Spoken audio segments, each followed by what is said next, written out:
my lovely students, how are you all? This is Mansi. Welcome back to the channel. Now we are going to start with the numericals. So last session में हम लोगों ने gravitation chapter का introduction देखा था, but जब तक आप न्यूमेरिकल्स नहीं करोगे ये चैप्टर इनकम्प्लीट रहेगा.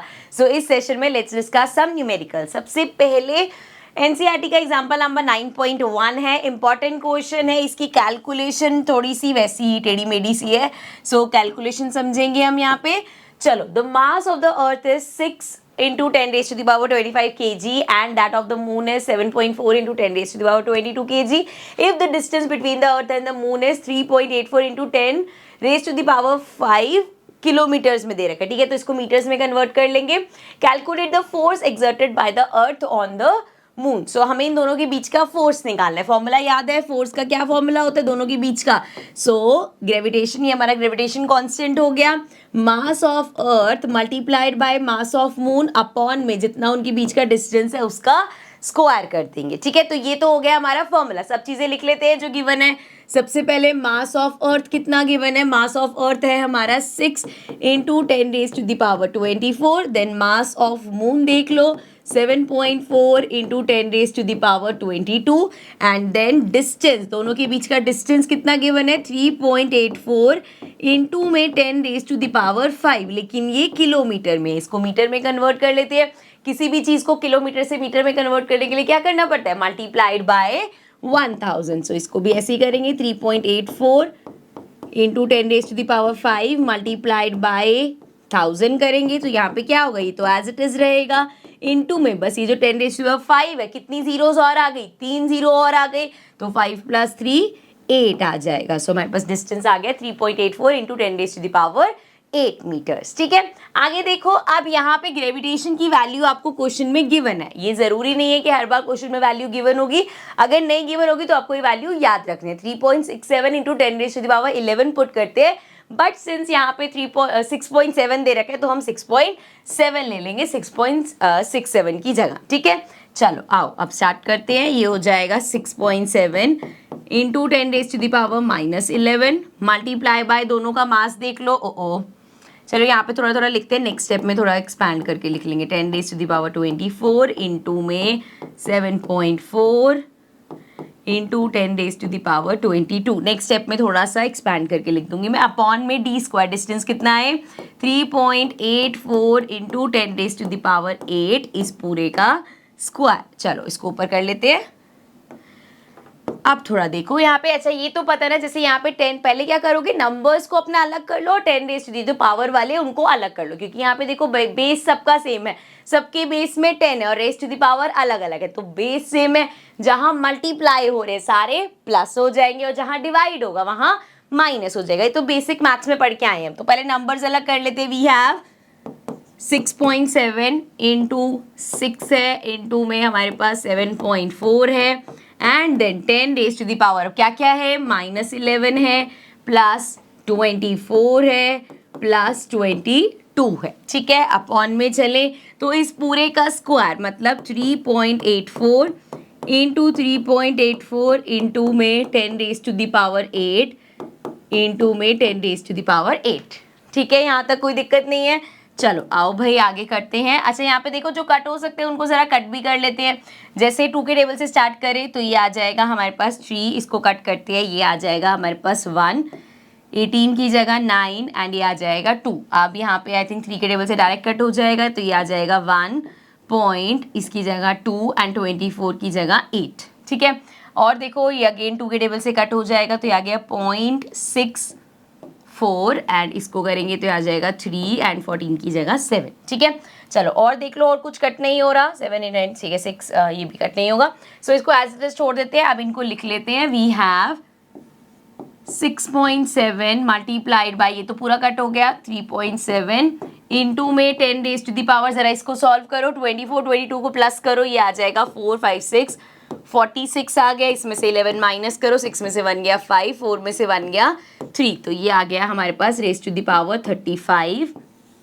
अपॉन में जाएंगे तो वी हैव 1.92 इंटू में 0.64 and multiply by 10 raise to the power कितना हो जाएगा? 8 + 8 16 हो जाएगा. ठीक है, चलो इसको ऊपर कर लेते हैं यहाँ पे. ओके, आप मल्टीप्लीकेशन कर लो या मल्टीप्लीकेशन से पहले अगर आपको लगता है डेसिमल में कैलकुलेशन मिस्टेक हो जाते हैं, डेसिमल से हटा दो, यहाँ से डेसिमल हटाया, यहाँ से हटाया, दोनों के बाद कितनी डिजिट्स है, 2 डिजिट्स है, तो इनटू में हमारे पास 10⁻²² आ गया, या 10⁻², क्या इसको ऐसे ही लिखो 2 zeros, ठीक है, क्योंकि भी कट हो जाएंगी। यहाँ पे देखो, इधर देखिए तो 2 3 4 डिजिट्स थी, तो ये आ जाएगा 1 2 3 4, 0 से 0 कैंसिल, 0 से 0 कैंसिल, ऊपर 100 बच गया, एंड यहाँ पे आ गया 67 इंटू 37 इंटू 10⁻35 है, 2 0 और आ गई 36 37, सो ये आ गया 37। अपॉन में जाएंगे तो हमारे पास है 192 इंटू में 64 इंटू में, अच्छा देखो यहाँ पे अब बचा 10⁻16, सो हमें पता है अब डिवाइड हो रहा है 10⁻37 और 10⁻16, तो क्या हो जाएगा, माइनस हो जाएगा, 37 में से हम 16 माइनस कर देंगे, ठीक है, तो यहाँ से इसको ज़रा हटा देते हैं। ओके, अब आ जाते हैं अपनी मल्टीप्लीकेशन पे, अब इनको मल्टीप्लाई करते हैं। वी हैव 67 इंटू 37, ठीक है, यही है ना 67 और 37 कटा तो नहीं ना, हाँ ठीक है, सो ये आ जाएगा 7 7 ज़ा 49 and then we have 7 into 6 42 40 45 45 46, तो ये आ गया 46, 3 के टेबल से कर लो, 7 3 ज़ा 21, 6 3 ज़ा 18 19 20, सो ये आ गया 9 6 1 7 and 4 2, so we have 2479 2479 multiply by 10⁻, minus कर लो, 7 में से 6 गया 1, 3 में से 1 गया 2, तो ⁻21 आ गया। अपॉन में देखें तो वी हैव 192 इंटू में 64, 4 2 ज़ा 8, 9 इंटू 4 36, 4 1 ज़ा 4 5 6 7 एंड साथ में आएगा 6 2 ज़ा 12, 9 6 ज़ा वी हैव 54 55 एंड 6 1 ज़ा 6 7 8 9 10 11, सो ये आ गया हमारे पास 6 7 8 and 7 8 9 10 11 12 and 2 और 1, so 12 and then 2 8 8। ओके, सो अब हमें करना है डिवाइड, सो पहले इसको रब कर लेते हैं। अब डिवीजन में एक चीज़ और देखो कि नीचे नंबर बड़ा है और ऊपर नंबर छोटा है, बट कोई बात नहीं, बाद में हम जब सेनेट फॉर्म में लाएंगे तो वहाँ पे कितनी सारी जीरोज है यूज़ कर लेंगे। अभी के लिए डिवीजन ऐसे ही करते हैं। वी हैव यहाँ पे है 2479 और डिवाइड करना है हमें 12288 से। ना ऑब्वियसली ये छोटा है तो भैया सबसे पहले पॉइंट ही लगा दो, तो यहाँ पे 0 ऐड हो जाएगा। अब देखो 1 2 3 4 5, 1 2 3 4 5 अपने यहाँ बड़ा हो गया एक पॉइंट लगाने से। सो यहाँ पे हमारा पॉइंट लग गया, यहाँ पे 0 लग गया। अब इसको करके देखो, डबल करके देखते हैं इसको, 12288 इंटू में 2 कर लेते हैं, ये हो जाएगा 8 2 ज़ा 16, 8 2 ज़ा 16 17, 2 2 ज़ा 4 5 एंड 2 2 ज़ा 4, 2 1 ज़ा 2, सो 2 4 ठीक है चला जाएगा ये। सो 2 से करेंगे, ये आ जाएगा 2 4 5 7 6, ठीक है। अब इसको माइनस करते हैं, यहाँ से इसको हटा लेते हैं। सो वी हैव 10 में से 6 गया 4 आ जाएगा, देन वी हैव 8 में से 7 गया 1 आ जाएगा, 7 में से 5 गया 5 6 7 2 आ जाएगा, 4 में ये तो सारा 0 हो गया। अब देखो फिर से बाई 2 1 4 फिर से छोटा हो गया। अब अगर पॉइंट है भी तो भाई एक 0 लग जाएगा तब भी छोटा ही रहेगा। सो हमें फिर से 0 से करना पड़ेगा, तो एक और 0 लग जाएगा। अब देखो इसको अगर हम करें 2 से करेंगे तो बड़ा आएगा, 1 से ही करना पड़ेगा, 1 से करेंगे तो ये आ जाएगा 1 2 2 8 8, इसको माइनस कर लो, 3 डिजिट तक मिल गया, मोर देन इनफ है। सो ये हमारे पास आ गया 0.201। अब देखो ये आया 0.201 इंटू में 10⁻21।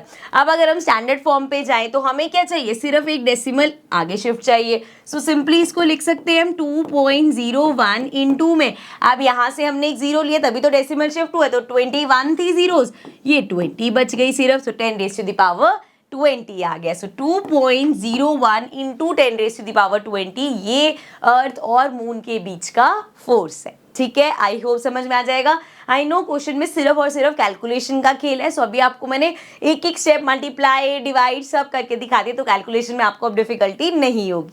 सो इसी के साथ चलते हैं अपने नेक्स्ट न्यूमेरिकल पे। Car falls off a ledge and drops to a ground in 0.5 seconds, let g equals to 10। So वैसे हमारी g की वैल्यू क्या होती है 9.8, बट वो कह रहे हैं तुम 10 ले लो ताकि कैलकुलेशन हमारी सिंपल हो सके। क्या निकाला है, what is it speed on striking the ground. तो देखो सबसे पहली चीज हम देखेंगे कोई चीज नीचे से ऊपर जा रही है या ऊपर से नीचे जा रही है। तो यहाँ पे क्या हो रहा है, car is falling off a ledge, तो वो ऊपर से नीचे आ रही है। जब कोई चीज ऊपर से नीचे आती है, देखो कोई चीज नीचे आ रही है और ग्रेविटी भी उसे नीचे पुल कर रही है, तो हम क्या लेते हैं, अपने जी को पॉजिटिव लेते हैं। बट सो इस केस में हम +10 लेंगे। एंड दूसरी चीज, जब भी कोई चीज ऊपर से नीचे आती है तो हम मान के चलते हैं कि उसकी इनिशियल वेलोसिटी जो है वो 0 है। सो यहाँ पे हमें दो चीज पता चल गई, एक तो जी हमें लेना है +10 और यू हमारा 0 है। अब हमारे पास वो थी ना जो हमारे पास इक्वेशंस ऑफ मोशन थी, वो यूज करेंगे। सो फर्स्ट पार्ट में हमें निकालनी है स्पीड, मतलब हमें क्या, वेलोसिटी निकालनी है, फाइनल वेलोसिटी निकालेंगे इसकी। सो हमें पता है हमारे पास फॉर्मूला होता है v = u + at होता है, a की जगह g आ जाएगा। सो ये हो जाएगा v = 0 + g 10 हो गया। एंड टाइम कितना दे रखा है, 0.5 सेकेंड्स दे रखा है। सो v हमारे पास आ जाएगा 0 + ये कर लो 10 × 0.5 करोगे 5 आ जाएगा। सो v = आ गया हमारे पास 5 मीटर पर सेकेंड लिख लेना। सो 5 आ गया, पहली चीज निकल गई। दूसरा हमें निकालना है what is the average speed during 0.5 second. अब एवरेज स्पीड कैसे निकालते हैं, जितनी स्पीड है उनको प्लस करके अपॉन में कर देंगे नंबर ऑफ स्पीड। सो यहाँ पे हमारे पास क्या है, v + u अपॉन में 2 हो जाएगा। सो v देखो कितना है 5 + u कितना है 0 अपॉन में 2 कर दो, 5/2 2.5 आ जाएगा। ठीक है, लास्ट देखो सिंपल ही है यार, ये how high is the ledge from the ground. So अगर ये ग्राउंड है और यहाँ से इस पॉइंट से कार गिरी है, सो इसकी हाइट पूछी है। सो हम कह सकते हैं क्या पूछा है उसने, कितना डिस्टेंस ट्रेवल किया है। तो यहाँ पे जो हमारे पास फॉर्मूलेज हैं उसके हिसाब से हमें एस निकालना है। तो हमारे पास एक फॉर्मूला होता है, थर्ड पार्ट कर रहे हैं स्टार्ट, v² - u² = 2as, और a क्या हो जाएगा हमारा, g है बेसिकली, और s डिस्टेंस ट्रेवल मतलब h हो गया।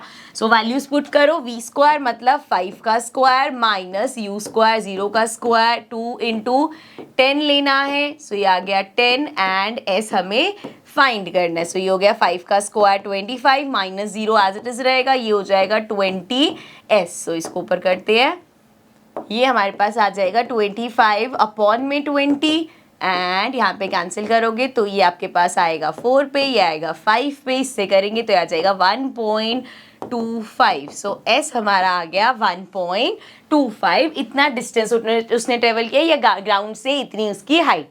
ठीक है, आई होप समझ में आ गए होंगे। चलो नेक्स्ट क्वेश्चन पे चलते हैं। नेक्स्ट हमारे पास है an object is thrown vertically upward and rises to a height of 10 metre. अब क्या करा है, स्टोन को अपवर्ड फेंका है। तो बच्चे जब भी किसी चीज को आप अपवर्ड फेंकते हो तो क्या है, ग्रेविटी के अगेंस्ट, क्योंकि ग्रेविटी चीज को नीचे पुल करती है। तो जो जी लेंगे हम वो नेगेटिव लेंगे। And against if something is throne upward, तो माना जाता है कि ऊपर एक सर्टेन हाइट पे पहुंचने के बाद वो चीज रुक जाएगी एंड देन फॉल करेगी। तो मतलब उसकी जो फाइनल वेलोसिटी है उसको हम 0 लिखते हैं। ठीक है, ये दो चीजें हर ऐसे क्वेश्चन में आपको करनी है। अब देखो निकालना क्या है। सो फर्स्ट है the velocity with which the object was thrown upward. So यहाँ पे v तो हमें पता है 0 है, u हमें फाइंड करना है। अब u है हमारे पास, u निकालना है, v है हमारे पास, g कितना लेंगे, क्योंकि क्वेश्चन में नहीं गिवन तो 9.8 ही लेंगे अपनी मर्जी से। आगे हम क्वेश्चन में ले लेंगे 10 जहाँ लगेगा, कैलकुलेशन डिफिकल्ट हो रही है चल जाएगा वहां पे, लेकिन मेंशन करना we are taking g = 10 to simplify the calculations. ये हो गया हमारे पास g = -98 और हमें क्या दे रखा है, हाइट दे रखे है, मतलब यहाँ की टर्म्स में s दे रखा है कितना, 10 मीटर्स। ठीक है, सो कौन सा फॉर्मूला यूज कर सकते हैं, सिंपल v² - u² = 2as।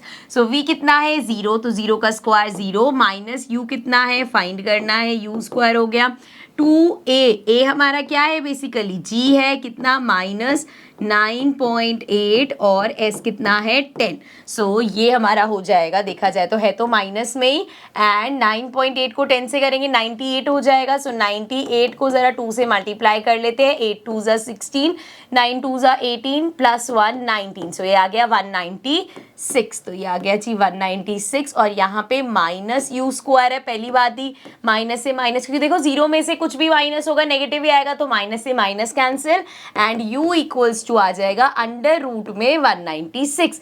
196 हमारा 14 का स्क्वायर होता है। सो ये आ जाएगा u = 14। सो यहाँ से हमारी u की वैल्यू आ गई 14, ठीक है। सो पहले पार्ट में यही हमें फाइंड करना था। सेकेंड पार्ट देख लो, the time taken by the object to reach the highest point. अब कितना टाइम लगा होगा, तो इसके लिए कौन सा फॉर्मूला यूज कर सकते हैं, टाइम फाइंड करना है हमें। सो हमारे पास फॉर्मूला है v equals to u plus g t, ये फॉर्मूला यूज कर सकते हैं। v कितना है, v हमने देखा था 0 है हमारा, एंड u हमने फाइंड किया है 14 प्लस g कितना है -9.8 लिया है हमने, एंड टाइम हमें फाइंड करना है। सो ये हो गया हमारा 14 को इधर ले जाएंगे तो ये हो जाएगा -14, एंड यहाँ पे -9.8 t है, माइनस से माइनस कैंसिल, ये आ जाएगा 14 अपॉन में 9.8 इक्वल्स टू t। ऑल्सो यहाँ पे इसको ऊपर कर देंगे तो ये आ जाएगा 140 अपॉन 98, थोड़ा सा कैंसिल कर लेते हैं। सो ये आ जाएगा 70, 2 के टेबल से कर रही हूँ मैं, ये आ जाएगा 4 एंड ये आ जाएगा 49 और 77 के टेबल से कट हो जाएगा, ये आ जाएगा 10 पे, ये आ जाएगा 7 पे। सो t इक्वल्स टू आ गया 10 अपॉन 7। इसको करके देखो, 7 1 जा 7 करेंगे, बचेगा 30 हमारे पास। सो 4 पे करेंगे, सो बचेगा 28, 20 बच जाएगा, फिर से 2 से होगा। सो 1.42 ऐसे चलता रहेगा। सो टाइम हम कह देंगे 1.42 सेकेंड्स लगेंगे, इतना टाइम लगेगा, ठीक है। I hope this is clear, समझ में आ गया होगा। चलो नेक्स्ट पे चलते हैं। नेक्स्ट हमारे पास है mass of N object is 10 kg। किसी ऑब्जेक्ट का मास दे रखा है 10 kg है। What is its weight on अर्थ, उसका वेट कितना होगा अर्थ पे। सो हमें पता है वेट हम कैसे निकालते, किसी भी चीज का वेट ऑन अर्थ इज उसका उस ऑब्जेक्ट का मास इनटू में हमारा जो g है, एक्सेलरेशन ड्यू टू ग्रेविटी है। सो यहाँ पे हो जाएगा मास कितना दे रखा है 10, इनटू में acceleration due to gravity is 9.8, मल्टीप्लाई कर लो, ये आ जाएगा 98, and that is also in newton, क्योंकि वेट हमारा न्यूटन में हो जाए। तो कोई चीज का मास अगर 10 kg है तो उसका वेट 98 न्यूटन्स होगा, ठीक है। चलो नेक्स्ट क्वेश्चन पे चलते हैं। नेक्स्ट है हमारे पास, so next we have an object weighs 10 newton when measured on the surface of the earth, what would be its weight when measured on the surface of moon. अब वो कह रहे किसी चीज का अगर वेट अर्थ पे इतना न्यूटन है, कितना 10 न्यूटन है, सो उसका मून पे क्या होगा। हमें पता है कोई भी चीज अर्थ पे जितना भी उसका वेट होगा उसका 1/6 हो जाता है। So weight on moon equals to weight on earth, और उसका कर दो 1/6। तो वेट ऑन अर्थ कितना दे रखा है 10 न्यूटन, अपॉन में 1/6 कर दो, कैंसिल करो इसको, ये आ जाएगा 5, ये आ जाएगा 3। आप 3 के टेबल से कट करते हैं, ये आ जाएगा 3 1 जा 3, एंड 20 बचा, 18 से करेंगे आ जाएगा 6, वो चलता रहेगा 1.66666। सो इसको हम ऐसे कर लेते हैं 1.67 करके छोड़ देते हैं कि भैया उसका इतना वेट होगा मून पे, ठीक है। क्लियर है। चलो लास्ट एग्जाम्पल देख लेते हैं। Example 9.6, a block of wood is kept on a tabletop. The mass of wooden block is 5 kg. So इसका mass है 5 kg and its dimension are 40 cm into 20 cm into 10 cm. So इस तरीके से आप इसको ऐसे भी रख सकते हो, लेटा के भी रख सकते हो। Find the pressure exerted by the wooden block on the tabletop if it is made to lie on the tabletop with its sides of dimension 20 into 10. अगर उसको ऐसे खड़ा करके रखा हुआ है तो टेबल पे कितना प्रेशर पड़ेगा, अगर हम उसको ऐसे लेटा के रख दे तो कितना प्रेशर पड़ेगा। सो पहली चीज जो हमें पता है, जब भी हमें प्रेशर निकालना होता है, प्रेशर कैसे निकलता है, प्रेशर का हमारा फॉर्मूला था थ्रस्ट अपॉन में क्या होता है यूनिट एरिया। सो थ्रस्ट अपॉन में एरिया, ठीक है। यही करना पड़ेगा। सबसे पहले हम थ्रस्ट निकालते हैं, क्योंकि देखो चाहे आप ऐसे रखो चाहे ऐसे रखो, इसका वेट तो सेम, थ्रस्ट तो सेम ही पड़ेगा। सो थ्रस्ट हमारा बेसिकली वेट ही होता है, and that is equal to thrust का फॉर्मूला, वेट का फॉर्मूला क्या होता है हमारा, mass into acceleration due to gravity. So mass कितना दे रखा है ऑब्जेक्ट का 10, इनटू में 9.8 कर देंगे। सो नहीं 10 दे रखा है, 5 दे रखा है, सॉरी अभी गलत हो जाता है यार, ये 5 दे रखा है। सो 9.8 को 5 से मल्टीप्लाई कर लेते हैं, ये आ जाएगा 8 5 जा 40, देन 9 5 जा 45, 46 47 48 49। सो ये आ गया 490, यहाँ पॉइंट लग जाएगा। सो बेसिकली हमारे पास आया 49 न्यूटन। सो कितना थ्रस्ट है उसका, कितना वेट है 49 न्यूटन। तो थ्रस्ट तो सेम रहेगा, लेकिन प्रेशर डिफर करेगा अगर आप ऐसे रखोगे और ऐसे रखोगे। सो दोनों केसेस में एरिया निकालते हैं। पहले ये पार्ट स्टार्ट करते हैं। सो ए पार्ट में अगर मैं इसका एरिया निकालूं तो कौन सी साइड है, 20 इंटू 10 है, सो 20 सेंटीमीटर इंटू में 10 सेंटीमीटर। और पहली चीज यार ये भी देख लेना कि ये सेंटीमीटर में है तो इसको हमें मीटर में कन्वर्ट करना पड़ेगा। तो ये क्या हो जाएगा, ये हो जाएगा 0.2 इंटू में 0.1, तो इसको मल्टीप्लाई कर दो, ठीक है, मीटर में कन्वर्ट कर लिए, 2 1 जा 2 और 2 डिजिट, सो 0.02 मीटर स्क्वायर आ जाएगा। तो इतना एरिया हो गया। अब अगर मैं यहाँ पे प्रेशर निकालूं तो प्रेशर कितना आएगा, थ्रस्ट अभी हमने देखा कितना है 49 अपॉन में 0.02, इसको थोड़ा सा ऊपर कर लेते हैं एंड यहाँ पे डेसिमल हटाएंगे तो ऊपर इंटू में 2 जीरोज आ जाएंगी, तो ये आ गया बेसिकली 4900 अपॉन में 2, कैंसिल कर देते हैं इसको, ये आ जाएगा 2, 4 से करेंगे ये आ जाएगा 5 और 0 so we have 2450 and pressure है तो इसको लिखते हैं पास्कल में, ठीक है। सो ये आ गया 2450, सो इतना लगेगा अगर हमने इसको ऐसे स्टैंडिंग वे में रखा है। अब अगर बी पार्ट में देखो, अब डायमेंशन कौन सी आ रही है हमारे पास, नीचे कौन सी डायमेंशन आ रही है 40 और 20 वाली। सो अगेन पहले कन्वर्ट करेंगे, 20 सेंटीमीटर हमारा हो जाएगा 0.2 metre and we have 40 centimetre, वो हमारा हो जाएगा 0.4 मीटर। तो जरा एरिया निकालो, इसका एरिया कितना है 0.2 इंटू में 0.4, सो 4 2 जा 8, 0.08 मीटर स्क्वायर हो जाएगा, इतना एरिया हो गया। अब जी प्रेशर निकाल लेते हैं, तो प्रेशर हमारा हो जाएगा, प्रेशर इक्वल्स टू थ्रस्ट कितना है 49 अपॉन में 0.08, अगेन डेसिमल हटाएंगे 2 जीरो आ जाएगा, सो ये हमारे पास आ गया 4900 अपॉन में 8। सो इसको कट कर लेते हैं, डायरेक्ट 8 के टेबल से कर लेते हैं, तो ये हमारे पास आ जाएगा 6 8 जा 48 होता है, तो 49 की जगह 48 ले लिया, बचा 10, सो 1 से करेंगे 8 हो जाएगा, बचेगा हमारे पास क्या बचा यहाँ से 10 की जगह 8 के 20 बच गया, तो 2 से करेंगे 16, बचा 4, डेसिमल लगाएंगे 40 बन जाएगा, 5 से हो जाएगा, सो हमारे पास आ गया 612.5 पास्कल। सो आप देख सकते हो यहाँ पे फर्स्ट और सेकंड केस में, जो फर्स्ट केस है उसमें प्रेशर ज़्यादा लगेगा और सेकंड केस में हमारा प्रेशर कम लगेगा। और ये हमने वैसे भी डिस्कस किया था कि जब भी यूनिट एरिया आपका कम हो जाएगा प्रेशर हमेशा ज़्यादा लगता है, यहाँ पे यूनिट एरिया बढ़ गया तो हमारा प्रेशर कम लगेगा। सो ये हमने आंसर्स निकाल के दिखा दिए, दोनों के प्रेशर निकाल के दिखा दिए। This was the last numerical हमारी एनसीईआरटी बुक का। सो अगर आपने इंट्रोडक्शन वीडियो देख लिया है और आपने ये वीडियो देख लिया तो अब आपका ग्रेविटेशन चैप्टर अच्छे से हो गया है। अभी हम एक्स्ट्रा क्वेश्चंस और एक्स्ट्रा न्यूमेरिकल्स भी करेंगे, बट उससे पहले एनसीईआरटी बुक के अपने इंडेक्स क्वेश्चन करते हैं और बैक एक्सरसाइज करते हैं and then we'll move to some extra stuff, ठीक है। सो अभी के लिए इस सेशन को एंड करते हैं, नेक्स्ट सेशन में will discuss our index question. So I see you all in the next video, take care and bye bye.